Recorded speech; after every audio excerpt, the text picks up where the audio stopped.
makes a fucking thing. You've got people coming out of the woodworks here making all kinds of Ryan Garcia related content. Ryan Garcia gets suspended for a year. He's out of boxing. That's it. So hopefully you would think this is the end of the saga, because I know that on your end you feel like I'm a little bit like crazy about this Haney and Garcia thing. I think you told me the other day. It's a little bit. I think that it's every single episode of our show we have talked about Haney and Garcia, and it's like the fight fucking happened 2 months ago. It's over. But it doesn't stop. The saga doesn't stop. And I'll say this though. I will say this. Devin Haney is a very hateable character in the same way that, like, maybe if you're on the other side of the street, maybe you would hate Ryan Garcia. I like it. He's clearly doing a bit. He's clearly cringe. He's clearly fucking, he's showing up to the Comedy Store with Chris D'Elia the other day, who, by the way, is an actual pedo, and Ryan Garcia's against and he wants to hang out with D'Elia. Very weird. I can't believe nobody's pointed this out. I don't think that the mainstream knows about D'Elia, but he is an actual guaranteed fucking okay? And just watch the documentary, The Truth About Chris D'Elia, Sue me. Take me to court if it's not true. So he Sue Jay, do not sue me. Chris D'Elia, I think you're great at comedy. I'm willing to stand behind, I believe, all women is my deal. But yeah, if you don't like the don't get there with Chris D'Elia, I think that Ryan's completely oblivious. But Haney's a very unlikable character.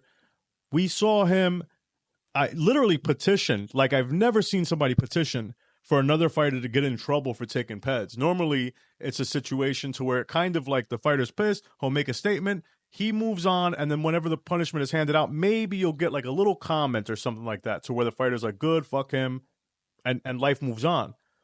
Not Devin Haney, baby. Devin Haney's got to do a little dance. Did you see the dance he does? Yeah, I know that he's, and still.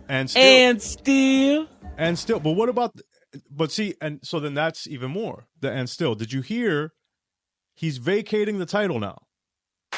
No longer and still. He's the champion. He's like what's that retarded thing the WBC have? He's the champion in recess right now.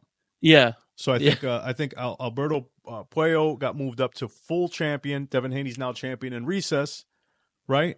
So you lose the fight. You win, you keep your title because Ryan loses on a belt. Then on the scales. The next day you go out with your family, you cut a cake, you do and steal, and then as soon as the next fight is offered to you, you fucking vacate anyway. Right? So a very unlikable guy, and it's not just Devin Haney. It is the fans. It is the Devin Haney fans. Yeah, this is what I'm obsessed with, and this is why maybe you don't get it. I've been through this before. I've been through this with the Packtards. I've been through this with the Amir Khan fans. I've been through this with the Adrian Broner fans. People. Okay, this is generations worth of people on the internet who have come in droves, and you've got to fucking fight them. You've got to attack them. You've got to show them, pound it into the ground. This guy sucks.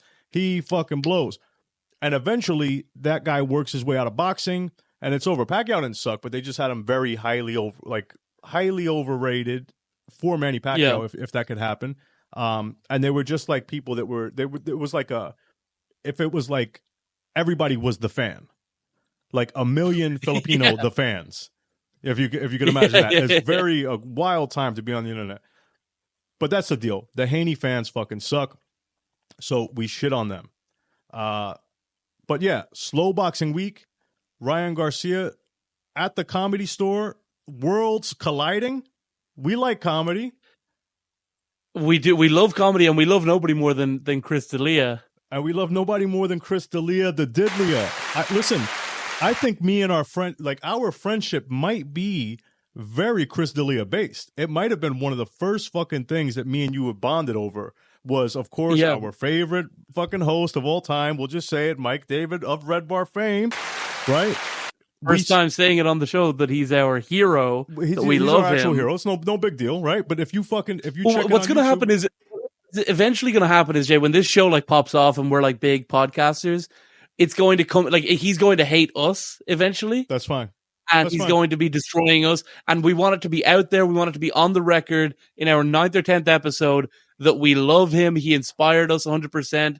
And no matter what we say when he's against us, when he's taking us down, we want you to know now that our genuine opinion when we're nobody is that he's the best. We love him, and he could do absolutely no wrong in our eyes. And if he hates us, I hate us too.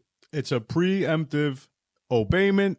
We obey. We will spin around naked. Dunno will do it first. I will do it second. We'll send it to Jules. Okay? But we love Red Bar. Check his coverage out on Chris D'Elia. It's everything you'd need to know about him.